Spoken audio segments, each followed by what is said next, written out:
5, 4, 3, 2, 1, 0.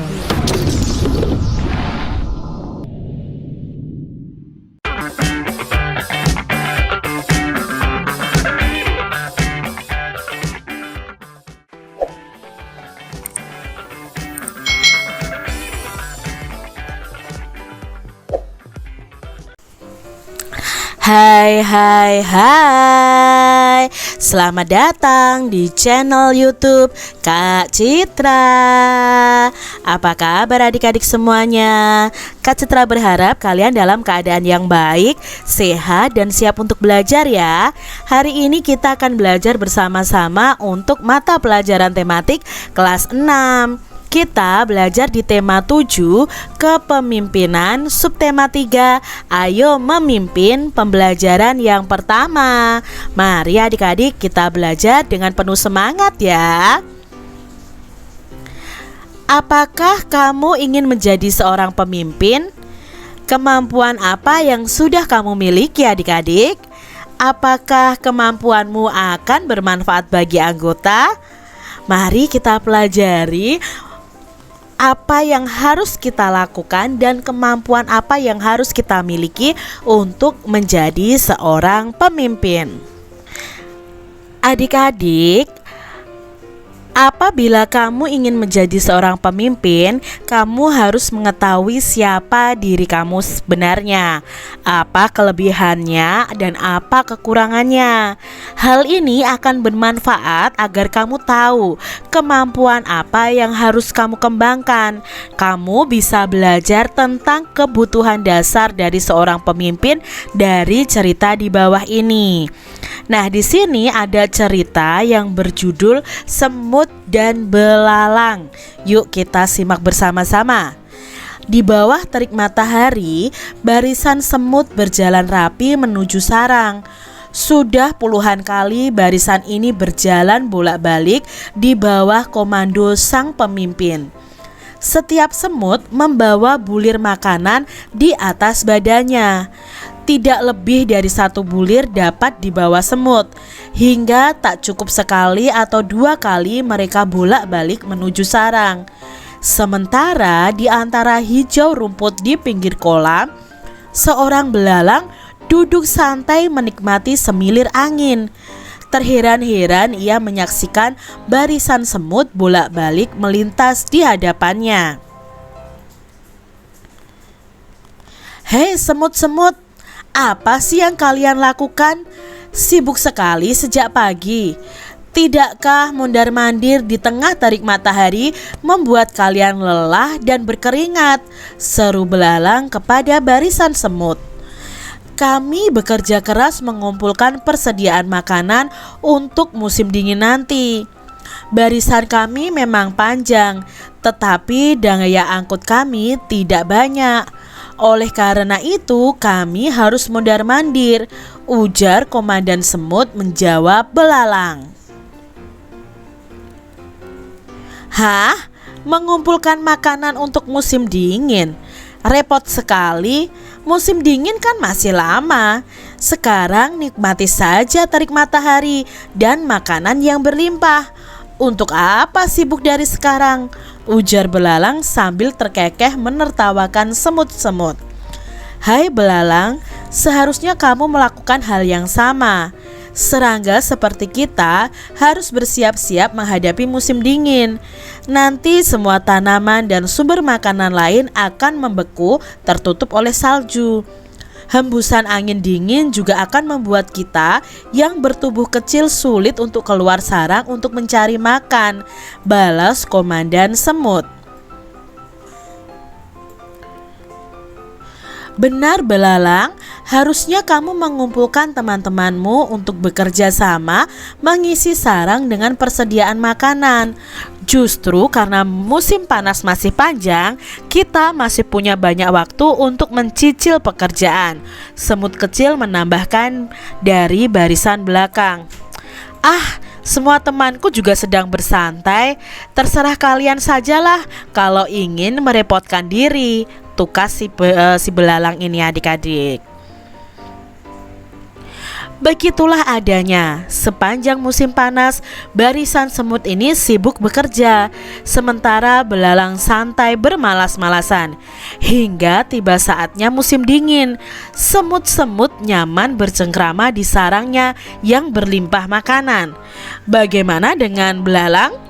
Ya, belalang ini meringkuk kedinginan dan kelaparan di balik dinginnya batu.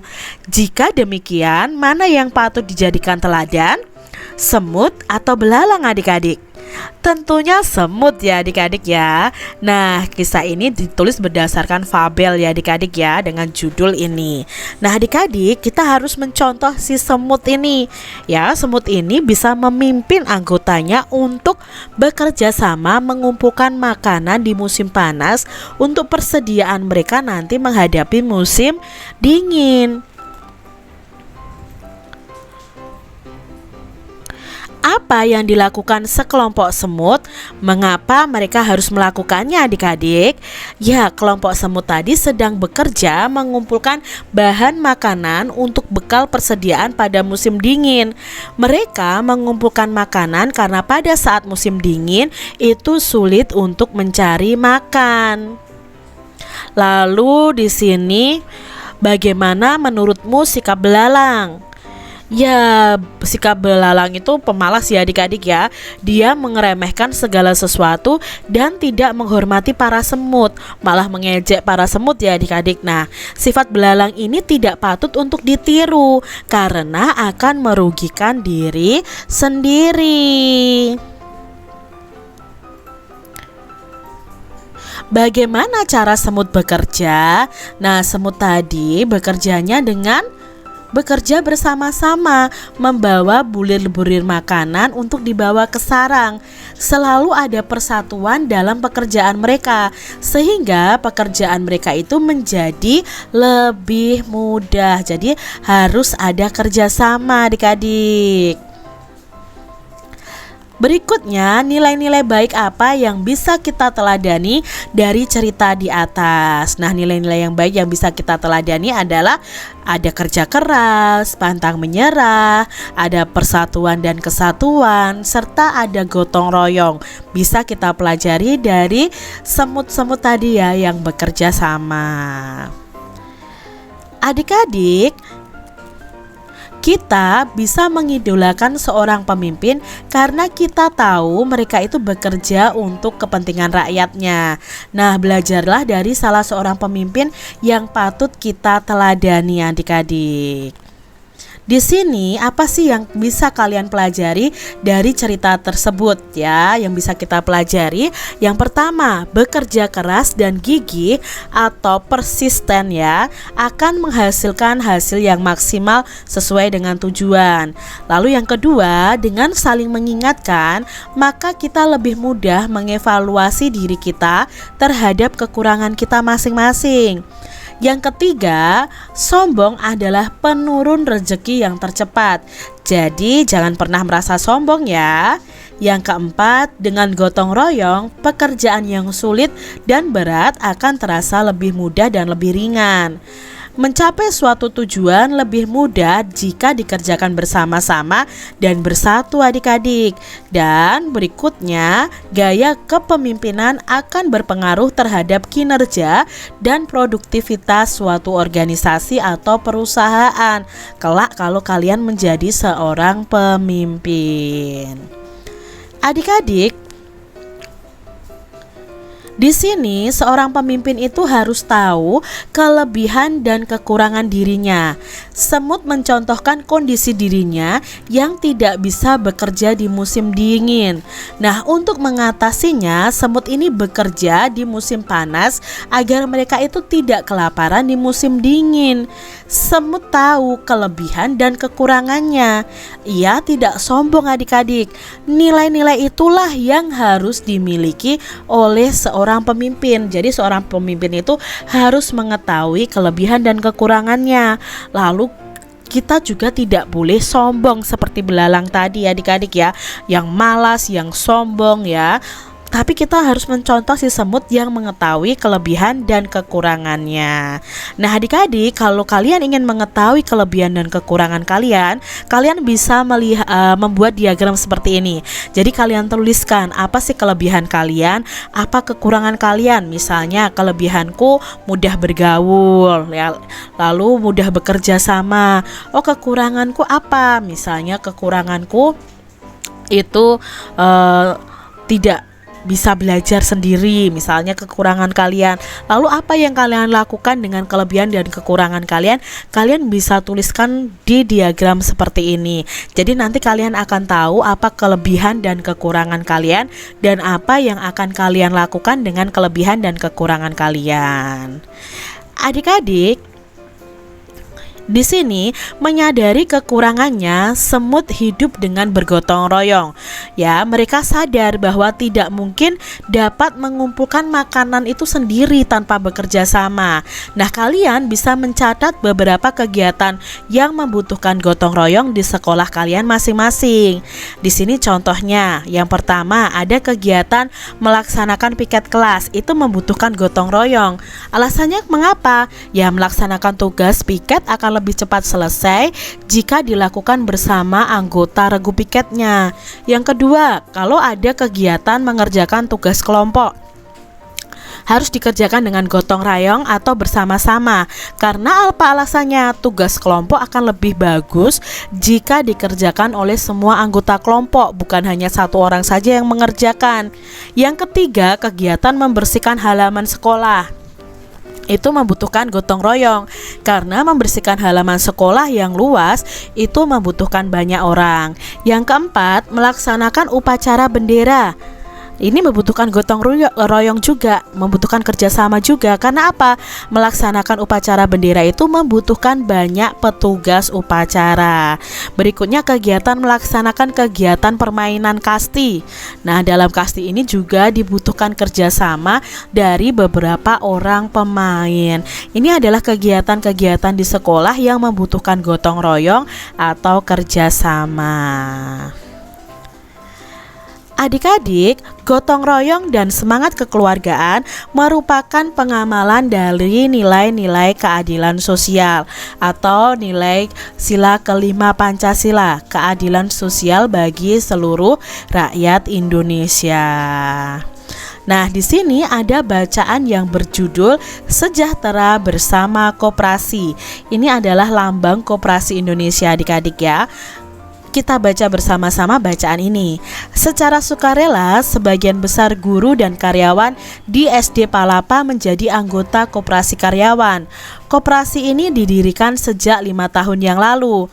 Terasa benar oleh mereka manfaat menjadi anggota koperasi ini. Sebagian guru dan karyawan yang memiliki usaha kecil dapat bekerja sama dengan unit usaha koperasi untuk mengembangkan usaha mereka. Sebagian lagi merasakan manfaat dari unit simpan pinjam. Pada akhir tahun diadakan rapat anggota koperasi. Seluruh guru dan pegawai SD Palapa hadir. Pada rapat ini, Pak Badru selaku ketua koperasi periode 2012 sampai 2014 akan memaparkan pencapaian selama setahun, sekaligus membuka penerimaan anggota baru. Bapak dan Ibu guru serta seluruh karyawan SD Palapa yang saya hormati, tidak terasa sudah 1 tahun saya menjalankan kepercayaan dari Bapak dan Ibu untuk memimpin koperasi karyawan kita. Sudah beberapa tahun kita bersama-sama merasakan manfaat organisasi kecil kita ini. Perlu kita ingat kembali bahwa tujuan mendirikan koperasi bukan untuk mencari keuntungan. Koperasi karyawan kita dirikan untuk meningkatkan kesejahteraan bersama. Semua anggota memiliki kesempatan yang sama untuk menikmati hasil atas berkembangnya usaha bersama ini. Bapak dan Ibu, kekeluargaan dan kebersamaan merupakan modal utama dalam koperasi ini. Peduli terhadap jalannya usaha koperasi menjadi kewajiban tiap anggota, bukan hanya tugas ketua atau pengurus. Semua memperoleh kesempatan untuk belajar. Secara mandiri kita menetapkan jenis usaha koperasi dan menjalankannya. Pengurus yang melaksanakan, anggota yang mengawasi dan memberi masukan. Keuntungan pribadi tidak diutamakan. Justru melalui koperasi kita mengasah kepedulian terhadap kebutuhan orang lain. Sudah 5 tahun berjalan, semua keputusan kita tetapkan bersama secara musyawarah. Begitupun dengan keuntungan koperasi di tahun ini. Apakah akan dibagikan kepada anggota atau akan dimasukkan kembali sebagai penambah modal? Maka akan kita diskusikan dalam rapat besar hari ini. Bapak dan Ibu, rapat besar koperasi tidak hanya untuk anggota, namun terbuka untuk semua. Justru saya ingin semua keluarga besar SD Palapa menyaksikan proses musyawarah ini. Saya ingin semua menyaksikan bahwa banyak hal yang dapat dipelajari melalui koperasi karyawan. Saya ingin semua merasakan bahwa kesejahteraan bersama dapat diwujudkan melalui kepedulian, kekeluargaan, serta kebersamaan. Bapak dan Ibu, saya tentu berharap anggota koperasi terus bertambah. Semoga saja suatu saat nanti keluarga besar SD Palapa lengkap ada di dalamnya. Tak perlu risau memperhitungkan keuntungan pribadi, tetapi ayo kita berusaha mewujudkan kesejahteraan bersama melalui koperasi. Suasana hening sejenak sebelum gemuruh tepuk tangan menyambut pidato Pak Badru. Di dalam hati semua mengangguk setuju. Kesejahteraan bersama merupakan tanggung jawab bersama. Nah, adik-adik, dalam bacaan tadi ada beberapa pesan yang akan kita ambil dari bacaan tadi. Yang pertama, tujuan mendirikan koperasi itu bukan untuk mencari keuntungan, tapi itu untuk kesejahteraan bersama para anggotanya. Yang kedua, koperasi karyawan itu didirikan untuk meningkatkan kesejahteraan bersama. Lalu yang ketiga, kekeluargaan dan kebersamaan merupakan modal utama dalam koperasi. Jadi ini ada beberapa pesan dari teks tersebut. Lalu dari teks tersebut, tadi kan Pak Badru berpidato adik-adik. Kalian diminta membuat pidato dengan topik bermusyawarah untuk kepentingan bersama. Jangan lupa kalian mengingat kembali unsur-unsur pidato. Ada salam pembuka, pendahuluan, inti, penutup, dan salam penutup ya. Salam pembuka ya isinya sapaan ya, kalimat sapaan. Lalu pendahuluan isinya apa? Isinya itu memaparkan topik permasalahan yang akan dibahas. Nah, pidato kali ini akan membahas topik bermusyawarah untuk kepentingan bersama. Jadi kalian akan membahas tentang bermusyawarah. Lalu unsur pidato yang berikutnya adalah inti. Nah, intinya nanti kalian berisikan pembahasan topik secara lengkap mengenai musyawarah.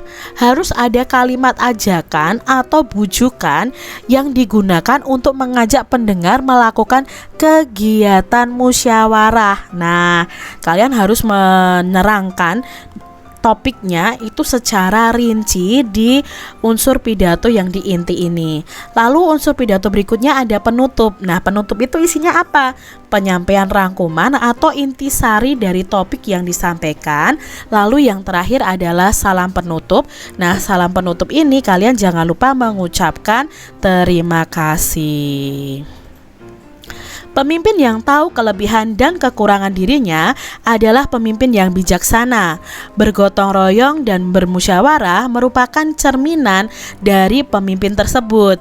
Pemimpin yang bijaksana merupakan pemimpin yang amanah. Jadi kalau kalian ingin menjadi pemimpin harus mau bergotong royong, mau bermusyawarah, harus menjadi pemimpin yang bijaksana dan pemimpin yang amanah adik-adik ya.